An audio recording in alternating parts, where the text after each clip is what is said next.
Hey guys, welcome back to Wrestling News 365. Hope everyone is doing very well. As always, there is a ton of news stories to get into today, and we've got to talk about Cody Rhodes. We've got to talk about Cody, Triple H, John Cena Rhodes, who knows, because Cody Rhodes is the new AEW TNT Champion for the third time. Yes, there is no other wrestler in All Elite Wrestling's history that has won a championship twice, let alone 3 times. But the only man to do it is Cody Rhodes, because Cody Rhodes has won the AEW TNT Championship for the third time in his career.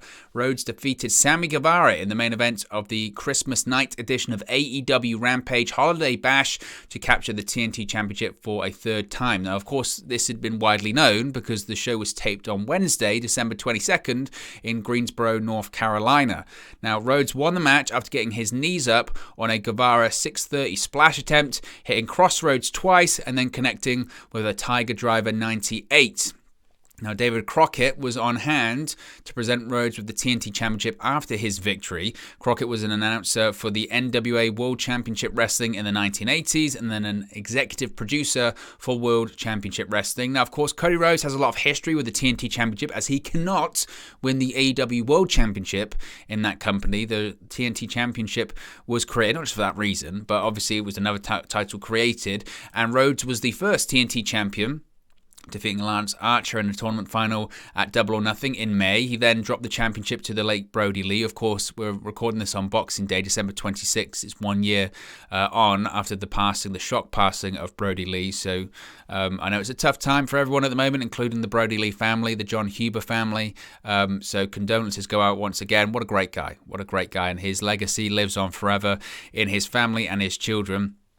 He then dropped the championship to Brody Lee and then, of course, won the championship back in Brody's final match, of course, in that dog collar match in October of 2020. He then dropped the championship just a month later to Darby Allin at the November 2020 Full Gear pay-per-view, and now Rhodes is a 3-time champion.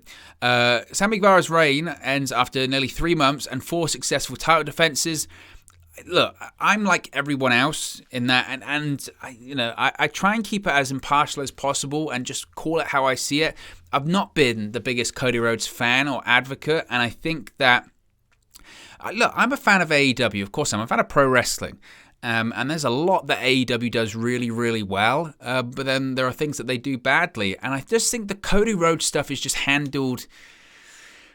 I just think it's badly handled, and I know a lot of people are saying it's leading to a heel turn, Owen, and you just got to give it faith. It's leading to a heel turn, and maybe it is. That was never AEW's desire, though.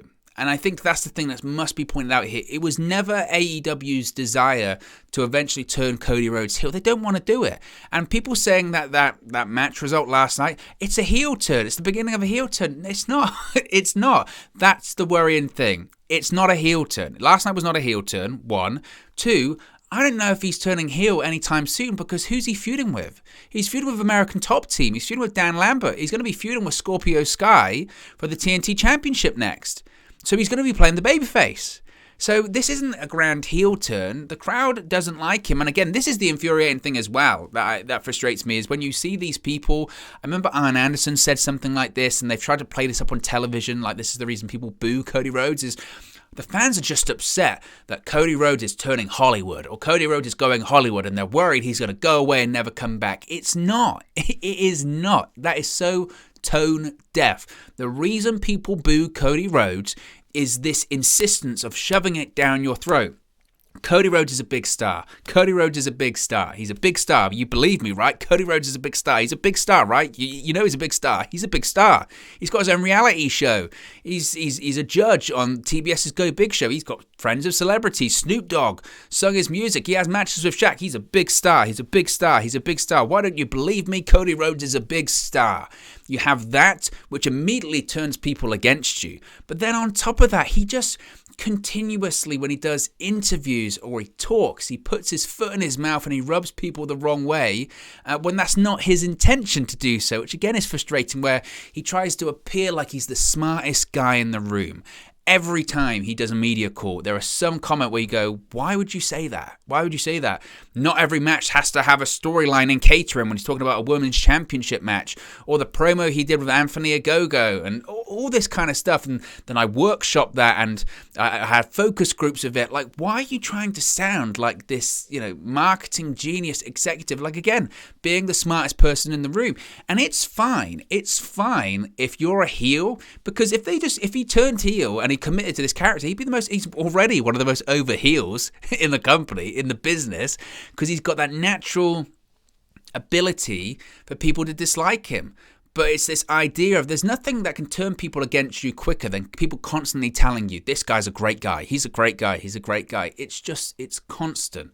It's constant. And I think people also point out the hypocrisy of it all. People point out the hypocrisy of it all because this is the same guy that wants to take shots at WWE and Triple H. And again, when WWE do it and AEW do it, I could care less.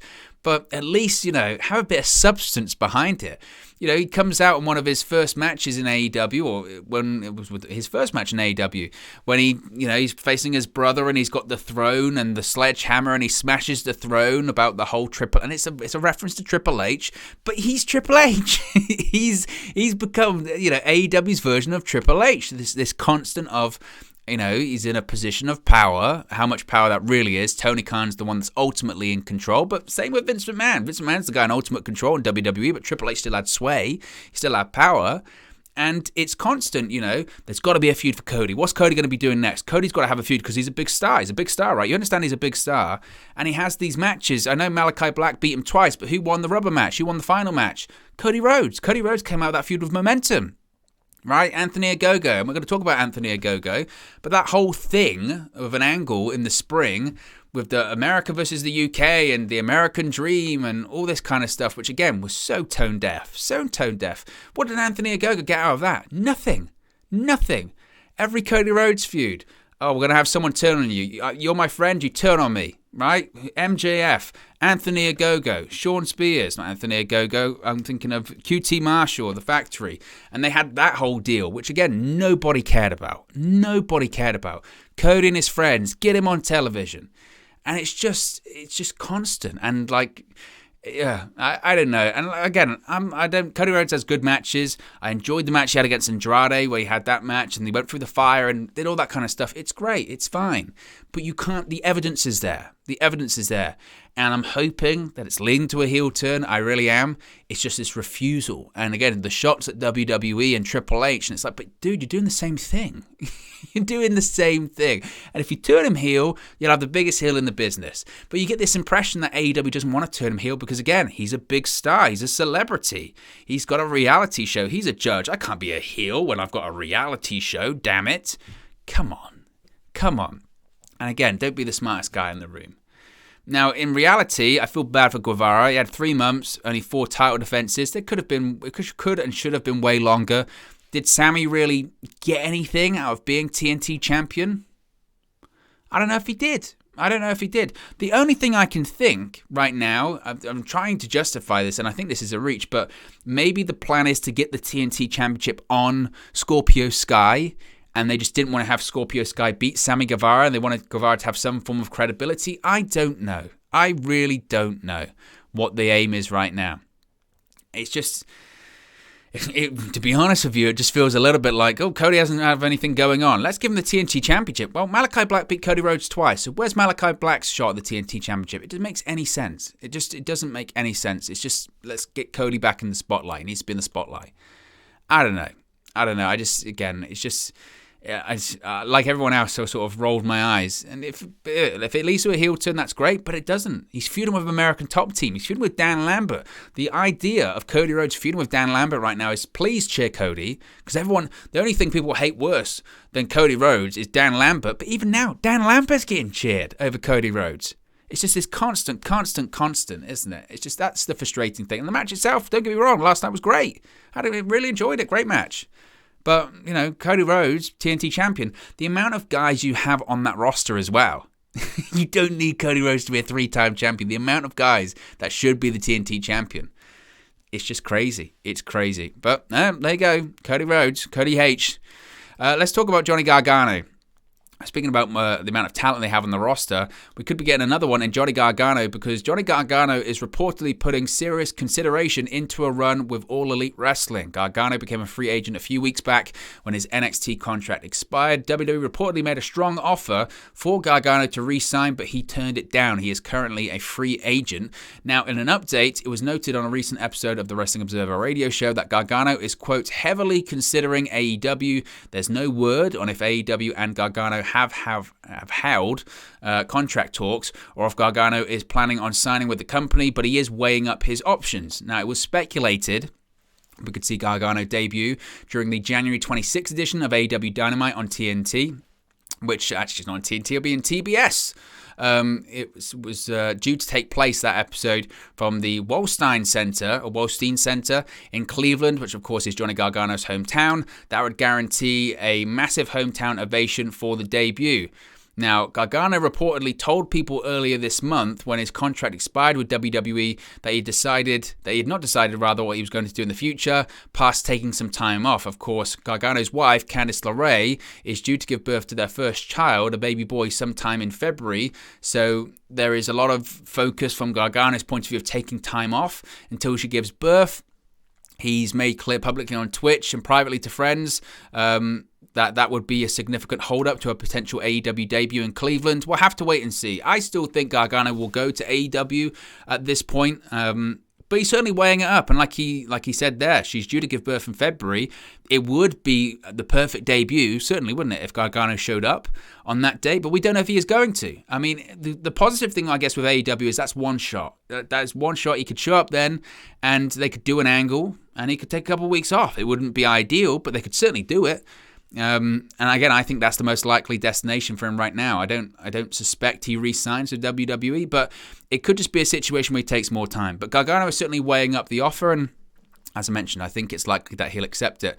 Let's talk about Tay Conti briefly. Of course, it was a big story of her social media hiatus last week, while she's recently taken to Instagram to address her recent social media hiatus and false rumors about her. Now, in the statement, which you can see on the screen right there, but I'll read it out in a second, Conti addressed that she left Twitter over, quote, unnecessary comments about her personal life. As previously noted, some wrestling fans blamed her over Sammy Guevara's engagement ending with his former fiancée, Pam Nizo. This is the full statement that she posted on her Instagram stories on Friday. She said, quote, "Hi friends, I had to take some time off social media because I was reading some unnecessary comments. My personal life is no one's business, and no one has the right to create false rumors and harass me for something that wasn't my fault. When I look in the mirror, I'm happy to see who I am, and I'm proud of myself. If you like my career, great, you can stay, but if you don't, just leave. One thing is for sure, haters will not take my happiness away. I'm living my best life and bringing happiness to the people that enjoy my work. For those who shared love, I can't thank you enough. Know that I do appreciate and love y'all. I'll keep going no matter what. Now let's effing go because I need to work out. Period." So I spoke about this before, and I don't really want to go over it too much again. What kind of reality, and this is kind of a something that rears its head a lot, and certainly more frequently over the last few years, the fandom having this just obsession with certain, the thirst for knowledge, or the thirst for having to know everything about these wrestlers' personal lives and private lives. It's insane. It's absolutely insane. And social media is good for so many things, but it's bad for so many as well. It's nobody's business. It's nobody's business. Now, you could argue when it comes to Guevara, well, they made it our business when they got engaged on television. But that's got nothing to do with Tay Conti. It does nothing. And to harass people over stuff you have no idea about, it's crazy. It's crazy. And again, this obsession that the fandom has, it's nuts. And it makes you embarrassed to be a pro wrestling fan. It really does. It's crazy. Let's talk about Anthony Ogogo. I said we were going to speak about him briefly. There's an update on what's going on with Anthony Ogogo, Jonathan Gresham, and Impact Wrestling's Jordan Grace. So Anthony Ogogo reportedly has locker room heat over his recent comments toward Ring of Honor World Champion Jonathan Gresham and his wife, Impact Wrestling's Digital Media Champion Jordan Grace. Now, for those who missed it, Ogogo took to Twitter after the recent ROH Final Battle pay-per-view, and knocked Gresham's win over Jay Lethal to capture the vacant Ring of Honor World Championship. He said, quote, super cute that Jonathan Gresham was the last ever Ring of Honor champ. Kind of reminds me of when Hornswoggle was the last ever Cruiserweight champ. Congrats, kiddo. Now, it's led to a back and forth between Ogogo and Grace. Grace took a shot at Ogogo's experience and indicated that he had previously asked her about her relationship status, only to find out she's married. She also joked/indicated that Ogogo tried to direct message her via OnlyFans, etc. It's led to a big back and forth. Well, in an update, it was noted by several wrestlers at this week's AEW television tapings that Ogogo's comments were not looked upon favorably, according to a report by Fightful Select. The comments didn't go over well, especially because Gresham and Grace made it clear that they're not participating in an angle with Ogogo, and this has all been essentially initiated by the former boxer. One AEW source said they didn't believe Ogogo was genuine in his comments, feeling that he was trying to work an angle with a soon to be free agent wrestler, but by the time Gresham made it clear it was not a work, Ogogo, quote, was too far in to take his feet off the gas pedal. There's no word yet on if any AEW officials have spoken to Ogogo directly about the Twitter beef between Gresham and Grace, but the heat was described as not substantial. Now, Gresham is said to be well respected across the industry, and several people feel like he should have been given a heads up if he was going to be involved in someone else's work. There were other wrestlers who said they prefer not to be clued in on social media works, so they can create and give genuine reactions and responses. The situation was described as something that can't be fixed, recovered, or forgotten about, and those close to Gresham believe he will just handle it interpersonally. So there you go. I've seen the comments by Anthony Ogogo. I chalked him up to a guy not being that experienced in pro wrestling and realizing that you can say and do certain things, but you can't say and do other things. It was just bizarre. It was bizarre. And in reality, look, Anthony Ogogo here in the UK, he's known very well because he's a former boxer, he's an Olympic medalist, etc. But over in America, or in the pro wrestling world, Anthony Ogogo thinks he's going to work an angle with Jonathan Gresham. Not going to happen.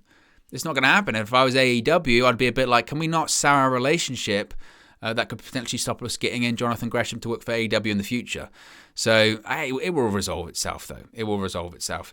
But look, guys, as always, it's just one man's opinion. What are your thoughts on these AEW news stories you've spoken about today? Let me know your thoughts in the comment section below. I'll do my best to respond and reply to all of your comments. Really enjoy interacting with you guys, talking about AEW, WWE, Impact Wrestling, New Japan Pro Wrestling, all things pro wrestling here on the channel. So be sure to get involved in the community. Drop a comment below. All opinions are welcome. If you have enjoyed this video, please do smash a like on the like button. Really does help us out here on YouTube. Go up the rankings and get to people's recommendation feeds if they haven't seen our videos previously. But most importantly, if you haven't already, please do subscribe to Wrestling News 365. You can do that by clicking the bottom right hand corner of the screen right now, or if you wait a few seconds, there'll be a subscribe button at the end of this video along with another video for you to watch. Thank you very much for watching, listening, streaming, or have you come across this video today, and I'll speak to you again very, very soon. Hey guys, thank you for watching, listening, streaming, or however you come across this video today. Be sure to click on the video on the right there to watch our next video, or click the bottom there to subscribe, or the bottom right hand corner. Thank you very much, and I'll speak to you again very soon.